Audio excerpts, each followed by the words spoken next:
আছেন সবাই? আমার আরেকটি নতুন ব্লগে আপনাদের স্বাগত জানাই। আজকে মঙ্গলবার, সকাল এখন 7টা মতন বাজে। আসলাম একটু ছাদে। এই গোলাপগুলো দেখুন, পুরো ফুলটা ফুটে গিয়েছে। আর 2 দিনের মতন পর পাপড়িগুলো ঝরে যাবে।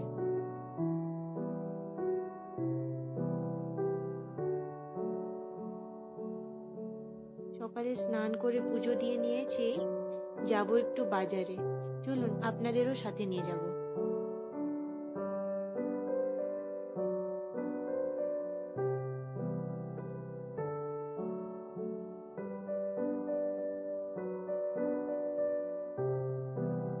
আমাদের মাছ বাজারে এসছি।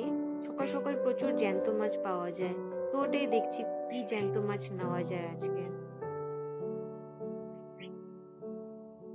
নেওয়া হয়ে গেছে, চলুন যাই এবার বাড়ি। বাড়িতে এসে আমি একটু জলপাই সিদ্ধ করতে বসিয়েছি।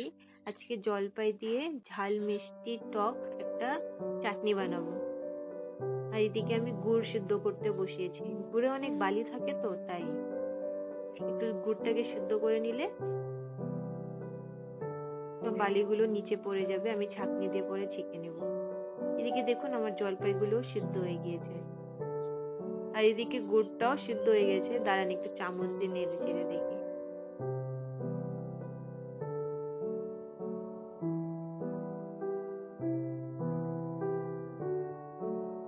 হ্যাঁ, হয়ে গিয়েছে সিদ্ধ। এই একটু মতন আছে, আর নেই। ওটুকুনো তো এমনি সিদ্ধ হয়ে যাবে। দাঁড়ান গ্যাসটা বন্ধ করে দিই। গুড়টা ভালো মতন সিদ্ধ হয়ে গিয়েছে, এটাকে একটু সাইডে রাখি।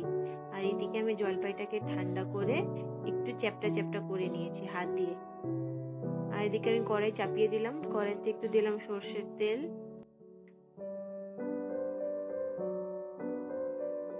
ফোড়নে দিব একটু সর্ষে, তেজপাতা আর শুকনো লঙ্কা।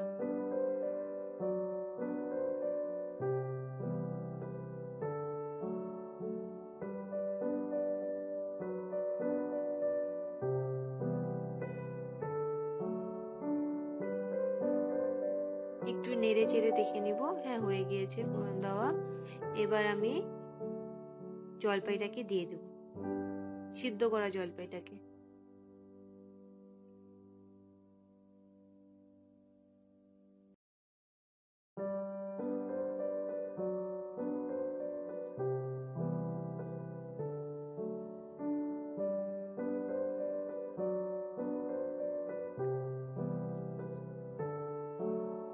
এবার আমি জলপাইয়ের মধ্যে একটু লবণ, চিলি ফ্লেক্স, হলুদ আর একটু জিরে গুঁড়া দিয়ে দিলাম। এটাকে কিছুক্ষণ ভাজবো।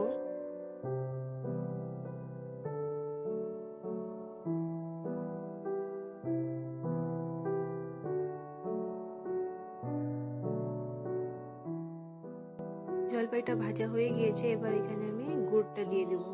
গুড়টাকে ছেঁকে দিব, গুড়ের মধ্যে বালি থাকে, তো তাই একটু ছেঁকে দিলে ভালো লাগে খেতে, নাহলে বালি মুখের মধ্যে আসে।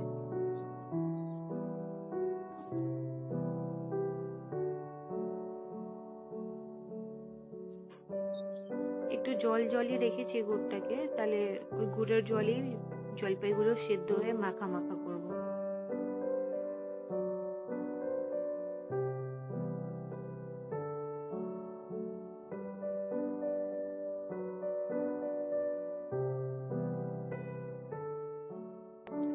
এই যে জলপাইটা সিদ্ধ হয়ে গিয়েছে, আর আস্তে আস্তে দেখুন একটু মাখা মাখাও হচ্ছে, গাঢ় হয়ে গিয়েছে। আর আরো কিছুক্ষণ হবে, আরো 5 মিনিটের মতন হলেই তৈরি হয়ে যাবে। এই দেখুন জলপাইয়ের আচার হয়ে গেছে, কত মাখা মাখা হয়েছে। এভাবেই ভালো লাগে আমার। আপনারাও চাইলে এই রেসিপিটা একবার ট্রাই করে দেখতে পারেন। খেতে তো দারুণ হয়েছিল, আর এই গন্ধতেই পুরো ঘর মো মো করছিল। আমার তো বলতে বলতেই মুখে জল চলে আসছে, এত টেস্টি হয়েছিল। আমাদের এবার বাড়ির প্রথম ঠান্ডার দিনের জলপাইয়ের চাটনি।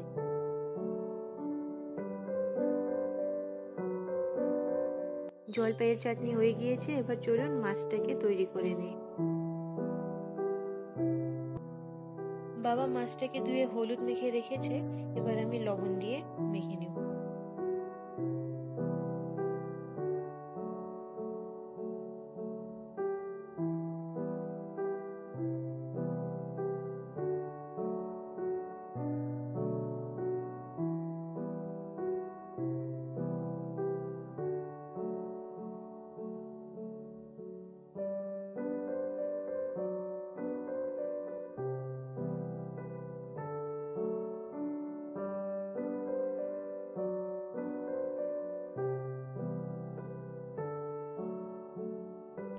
মাছগুলোকে একটু কড়া করে ভেজে নিব।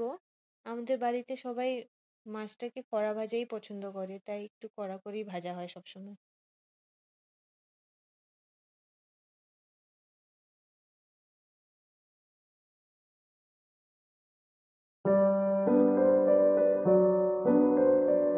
আজকে মাছের ঝোলটা পেঁয়াজ ঘষা দিব, তাই পেঁয়াজ ঘষে নিচ্ছি।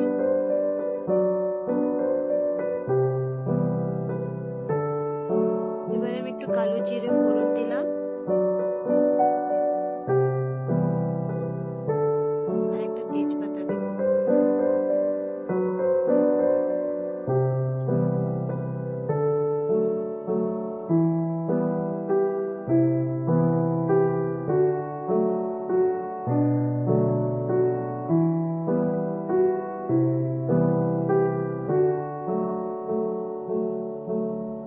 এবার কিছুটা লঙ্কা চিড়ে দিলাম আর পেঁয়াজ ঘষাটাও দিয়ে দিব এর মধ্যে।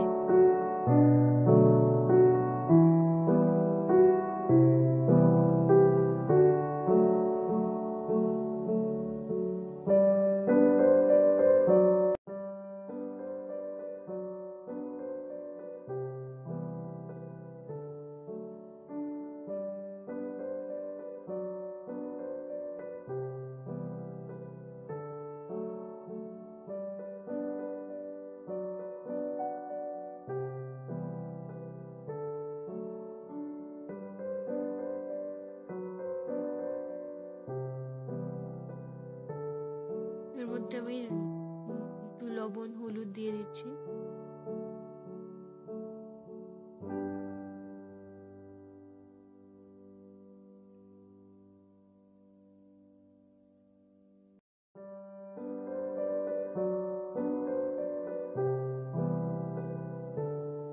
এবার একটু ভালো করে কষিয়ে নিব মশলাটাকে।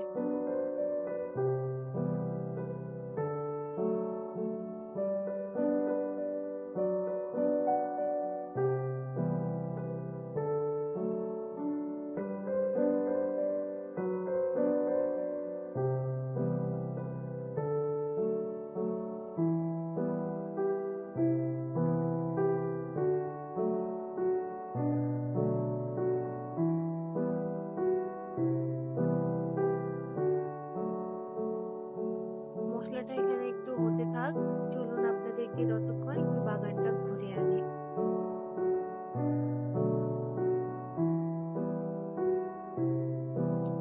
পেয়ারা গাছটায় দেখুন একটা পেয়ারা পেকে গেছে, দেখছেন? একদম ছিঁড়ার মতন হয়ে গেছে। আজকে বা কালকেই ছিঁড়ে নিতে হবে পেয়ারাটাকে। আর এদিকে দুটো আছে, এটা কাঁচাই আছে। ওই পেয়ারাটা, এই পেয়ারাটার ডালটা জানেন ভেঙে গেছে, তাও ওটা মানে আছে, ভালোই আছে, এখনো পচেনি বা শুকায়ও নি। আর এদিকে দুটো একদম পুচকি পুচকি আছে, এটা একটু বড় হতে সময় লাগবে।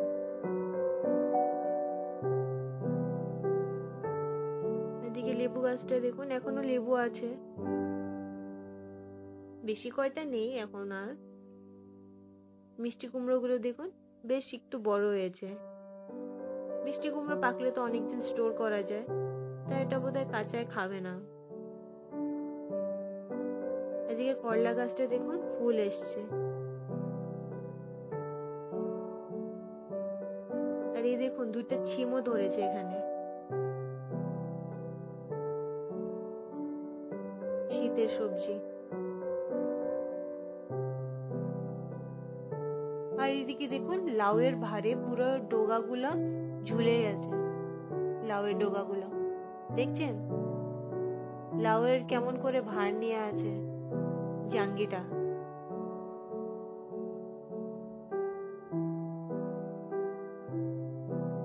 আর এদিকে দেখুন বেদানার ফুলগুলো যে ছোট ছোট ছিল, সেই পুচকি পুচকি ওগুলো ফুটে গেছে এখন। এখনো আছে কতগুলো করি, কিন্তু দেখেন যেগুলো বড় হয়েছিল ওগুলো বেশ ফুটে গেছে, ফুলগুলো কি সুন্দর লাগছে দেখতে, একদম লাল টুকটুকে।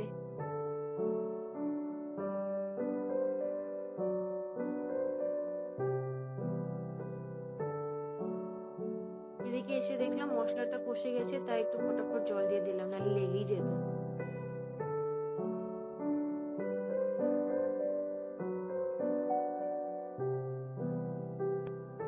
মশলাটা দেখুন কষে গেছে, মশলার থেকে তেলও ছেড়ে দিয়েছে। এবার আমি মাছের ঝোল বসিয়ে দিব।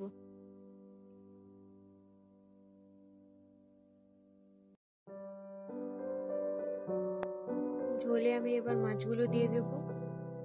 জানেন, আমি এটা অনেকদিন পর রান্না করলাম। আমার যবে থেকে ছেলে হয়েছে আমি আর বেশি রান্না করতে পারি না। কি আর রান্না করব, যখনই রান্না করতে যাই ছেলে এসে কান্না করা শুরু করে দেয়, তখনই ওরা মাকে লাগে বেশি করে।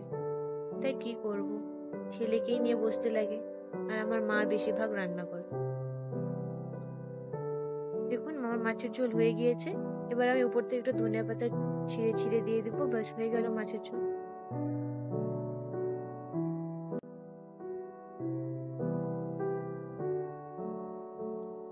অনেকদিন পর মাছের ঝোল রান্না করলে কি হবে, দেখতে দেখুন কি দারুণ হয়েছে, আর খেতেও কিন্তু ভালো হয়েছিল। আর এদিকে মা লাউয়ের ঘন্ট বসিয়েছে, মাছের মাথা দিয়ে লাউয়ের ঘন্ট বানাবে আজকে। ও একটু কালো জিরা ফোড়ন দিয়ে লাউটাকে একটু সিদ্ধ করতে দিয়ে দিল, আর পরে একটু লবণ, হলুদ, জিরে, ধনে বাটা, লঙ্কা বাটা দিয়ে লাউটাকে কষিয়ে নিয়ে মাছের মাথাগুলো দিয়ে দিবে।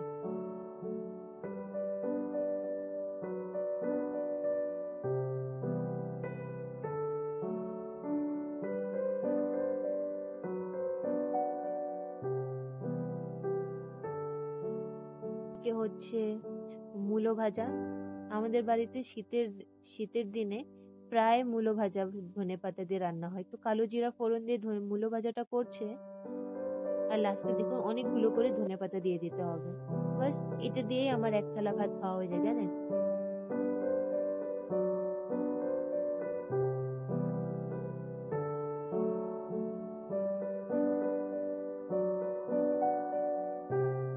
রান্না কমপ্লিট হয়ে গেছে। এই যে আমার খাওয়ার থালা, একটু ভাত, একটু লাউ ঘন্ট, মূলো ভাজা আর মাছের ভাজা, আর একটু স্যালাড নিয়ে খাচ্ছি। মাছের ঝোলটা আমি এখন খাবো না, ওটা আমি রাতে খাবো। এখন বিকেল 4টা, আমরা খেয়ে দিয়ে একটু হাঁটতে বেরোয়েছি ছেলেকে নিয়ে। একটু আমাদের বাড়ির আশেপাশে গলিতেই ঘুরবো, বেশি দূর যাব না। মা বাবাই আমার ছেলেকে নিয়ে যাচ্ছিল, তো ভাবলাম আমিও একটু যাই, আমারও একটু ভালো লাগবে। সারাদিন বাড়িতে থাকতে আমারও ভালো লাগে না।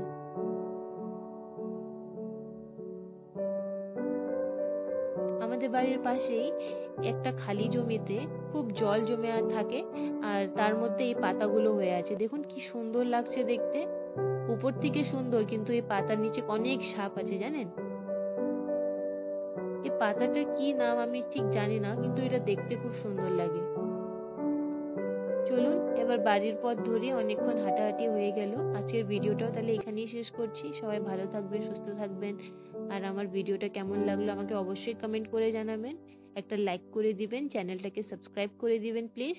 আবার দেখা হবে পরের একটি ভিডিওতে।